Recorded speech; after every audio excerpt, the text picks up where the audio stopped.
Emily Carter arrived early. Standing outside the towering glass headquarters in Manhattan, her reflection staring back at her with a mix of nerves and determination. It was her first day, the beginning of everything her single father had sacrificed for. He had worked double shifts, skipped meals, and hidden his struggles, just to give her this chance. Clutching her badge, she walked inside, greeted by the hum of ambition and the sharp rhythm of corporate life. Every step felt heavy with expectation, yet hopeful. She wanted to prove she belonged. Not because of privilege, but because of her own ability and hard work. The morning passed in a blur of introductions, paperwork, and cautious smiles from co-workers, who seemed too busy to truly notice her. Emily tried to keep up, absorbing every instruction, determined not to make mistakes. But pressure mounted quickly. During a high-level meeting, she had only been asked to observe. A small error occurred. A document she prepared had a minor discrepancy. It was something easily fixable, something that barely mattered in the grand scheme. Yet the CEO, known for his ruthless standards and sharp temper, seized the moment. His voice cut through the room, cold and unforgiving, as he singled her out in front of executives and staff. He questioned her competence, his words carrying more humiliation than correction. The room fell silent, eyes shifting between Emily and the CEO, no one daring to intervene.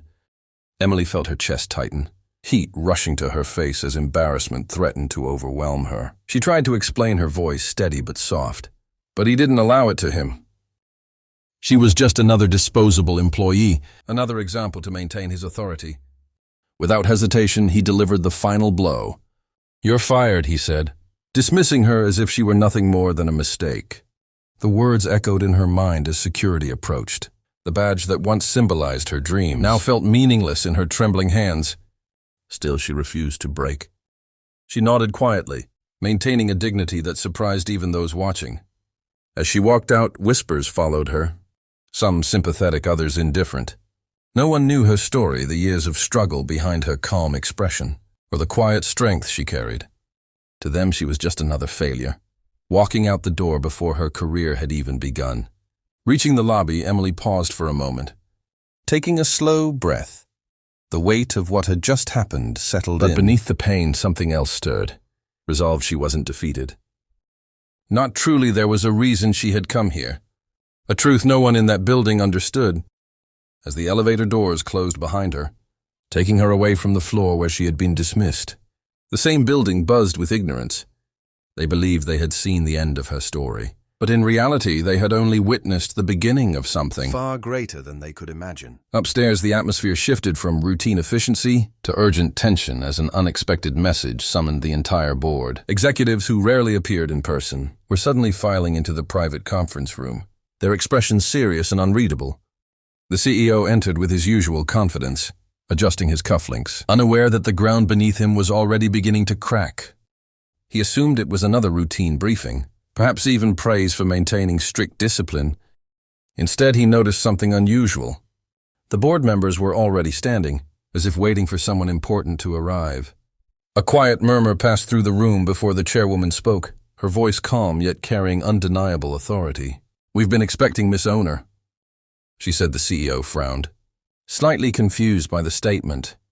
He quickly ran through the company's structure in his mind, certain there was no such title above him.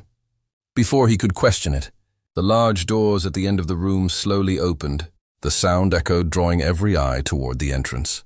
In walked Emily Carter, no longer looking like the uncertain new hire from earlier, but composed, confident, and completely in control of herself. Shock rippled through the room, but no one spoke. The CEO's face drained of color, as recognition struck him like a sudden blow. The same woman he had publicly humiliated and fired less than an hour ago was now walking toward the head of the table. Emily's steps were steady, her expression calm though. Her eyes carried a quiet strength that hadn't been visible before. She took her seat without hesitation, placing her hands gently on the table, as if she had always belonged there.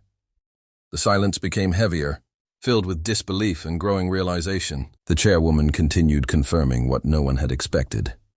The company had been legally transferred into Emily's name weeks earlier, following the final wishes of its late founder. Her mother, it had been a private transition, intentionally undisclosed until the board meeting. Emily had chosen to start as an ordinary employee, wanting to understand the company from the ground up, without influence or special treatment. What she experienced instead was something far more revealing than any report could have shown.